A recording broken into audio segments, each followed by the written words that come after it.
What is up, Squared Nation? Welcome back to No Counters, No Combos, and today we are back in the battle chamber bringing you some untapped gameplay. We're still in the midst of testing set 12.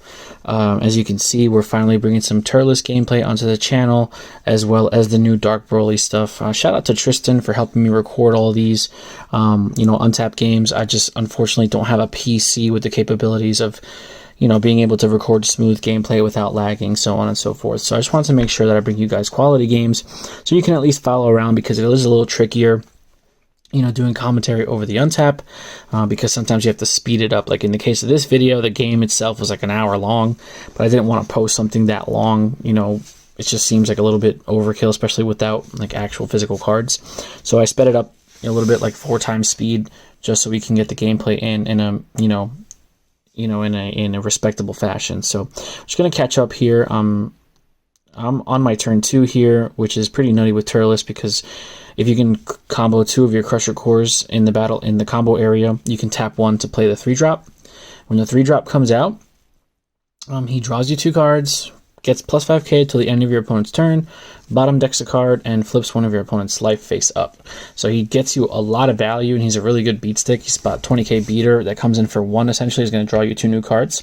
And obviously the caveat to the Turles archetype is when cards are comboed, the Crusher Core cards are comboed, they come into play in rest mode, except for Raisin. Raisin is the only one that comes into active mode because he's a blocker. So as you can see, I had a pretty big turn there, bringing Lakase in and bringing Dice. When Dice comes in, he looks at top 3 for a Crusher Core, add it to hand, shuffle the deck. And then when Lakase comes in, you can bring the Raisin out from the deck, draw a card, discard a card, shuffle. So there's a lot of nice toolbox aspects to the Crusher Core and the Turles archetype, which is what I really like to play. I like, toolboxy type decks that can like search their pieces and just kind of get infinite value from, their own mechanics, so to speak. So Turles is obviously on my eye, for contention for set 12. As far as the new Dark Broly stuff in the Toa Ultimate deck, I really do think it is interesting.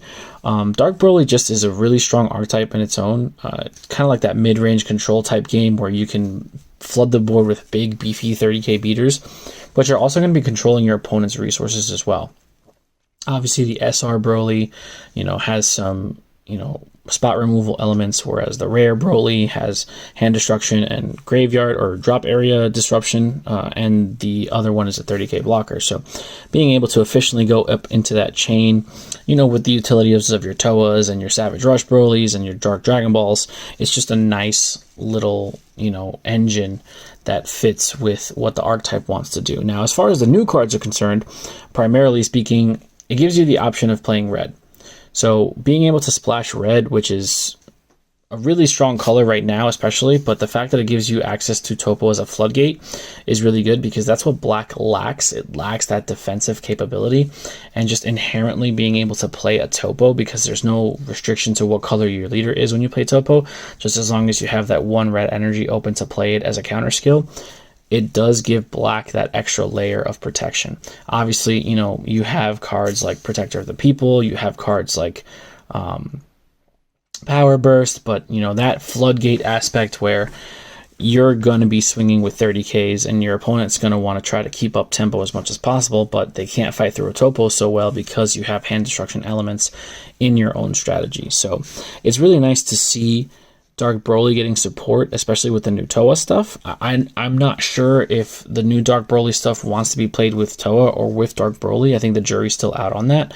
But I know the Toa deck is going to be really good. I just have a feeling that it's going to be a pretty nice deck to play, especially, a lot of players having access to it. I think it's going to be nice. So we're just going to have to wait and see what happens. So as you can see, Tristan's trying to pressure my board, which is definitely smart, because you don't want Turles to get out of control. The big boss monster for this deck is a 4-drop that comes down for 2 energy if you control 3 or more Crusher Cores on the board. He's a 15k attacker auto. When he attacks, he does get to destroy one of your opponent's battle cards, but he also has a permanent where all of your Crusher Core battle cards get an extra 10k power for their turn.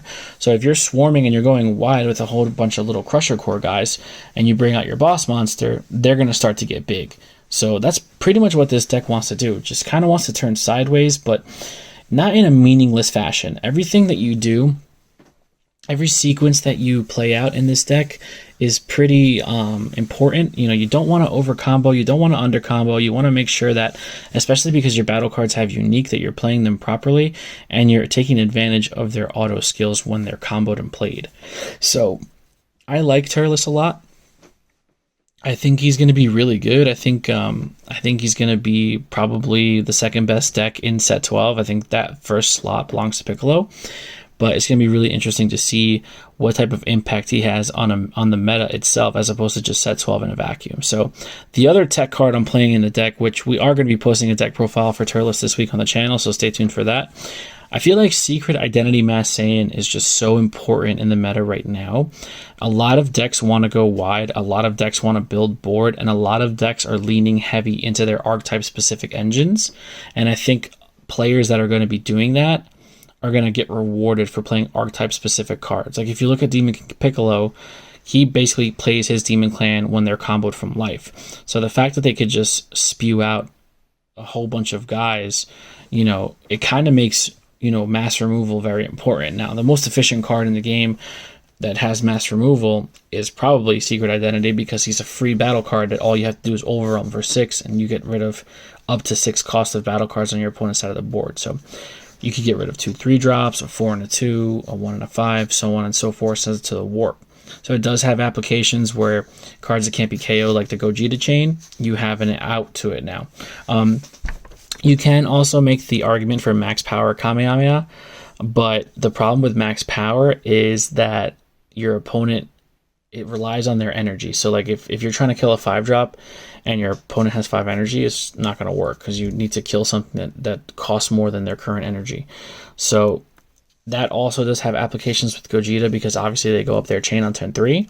But something like, you know, a mid-range or like a grindier deck that's going to actually charge, you know, 5 or 6 energy, you might not have as many targets as possible, you know, as that you'd want to in that instance. So I think Secret Identity Mass Saiyan is going to be seen a lot in both main and sideboards. As you can see here now, if you're following along with the game, you know, playing that Demigra and Dark Broly is also really powerful. You know, Demigra is spot removal for warp, so it doesn't KO, which is huge in the format right now, because a lot, you know, especially like I said against Gogeta, just being able to come in and remove a battle card, and then he gets infinite value the longer he stays on the board. Every time he attacks, your opponent's going to warp a card out of their hand, which is hand destruction, just in a different facet, because it's not going to the drop area, it's going to the warp. So if your opponent doesn't have any way of interacting with their warp or getting cards back from their warp, those cards are gone forever. But having answers to Demigra is very important, and I think green does a really good job of having just built-in spot removal. Like if we're looking at the Crusher core in general, you know, you have your 4-drop Turles, which is your boss monster, and you have Amond, who's the 3-drop that comes into play for free when he's comboed.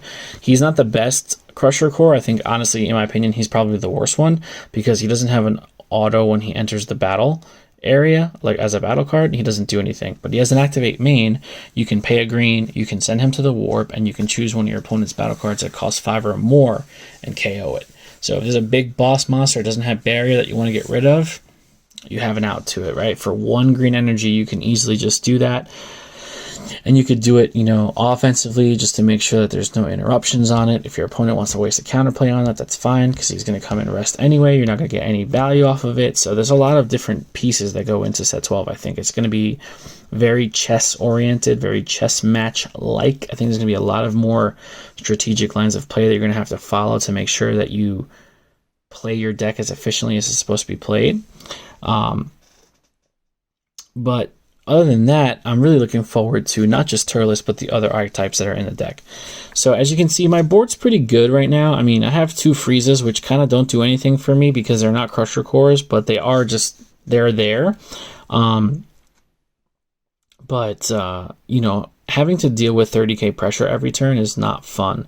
So as you can see, the unison of choice that I'm playing in the deck is the SS3 Vegito. So my thought process behind that is not so much just, you know, a random, you know, unison that comes out early. The fact that he can uptick for 2 and give all of your green battle cards revenge is what I think makes him a really good, you know, unison. Granted, you don't get the full value because you're not playing a union fusion mechanic, so you won't get to draw extra cards.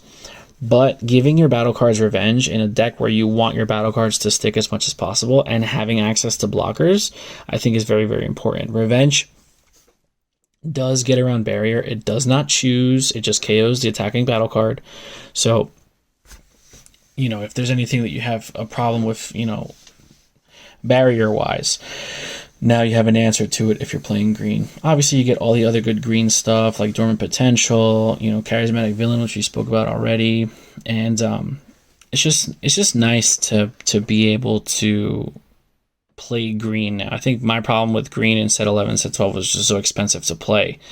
You know, not even the archetype specific cards, just like the staples like Dormants and Ribriants and stuff like that. But I think Turles is kind of shedding away from that. I think obviously you're going to have to pick up Dormant Potential Unleashed because it's just a really good card, even though it does kind of get a little more lackluster in set 12 because people are going wide but also tall at the same time. So Dormant's not going to be as effective, I think, in set 12. But, you know, the jury's still out on that as well. So we're actually getting to the end game here. I'm trying to exhaust all of Tristan's last resources here to make my final push for kill next turn. And, you know, it's just one of those things where you just kind of run out of steam. You want to make sure he doesn't have a lot of cards in his hand to be able to, you know, combat, you know, either defensively or offensively on his turn. So you want to keep him at a controllable amount. And I have enough board presence to kind of do what I want to do as far as bait out attacks or bait out counters or stuff like that. I don't have to really throw my big guys into it just yet because I have a couple of options. But again, you can't really, you know, take Broly for granted. Obviously, you can see that he's playing Champa, so if at any point I go down to 2 life and he has energy open, if that's a swing that I can't combo out of, I'm in trouble.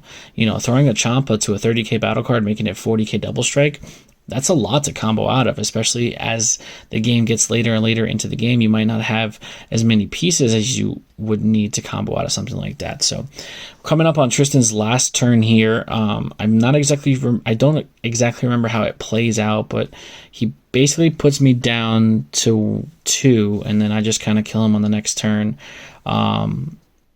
But I wanted to get this deck out for you guys to see just in action.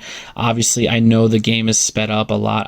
Maybe I'll slow it down a little bit more in the future, but I definitely wanted to condense that hour into like a shorter span just to make sure that you guys could see. I don't think it's too hard to follow along at super speed, but again, you know, let me know if you guys prefer the slower game where I can actually go into detail and commentary, do like a play-by-play type thing, as opposed to just an overall review of what the deck wants to do naturally. Set 12 is right around the corner. We're very excited for that, January 22nd. So if you haven't pre-ordered your boxes or your cases, please feel free to do so. I think it's going to be a really important set. I think it's going to be a very fun set to play.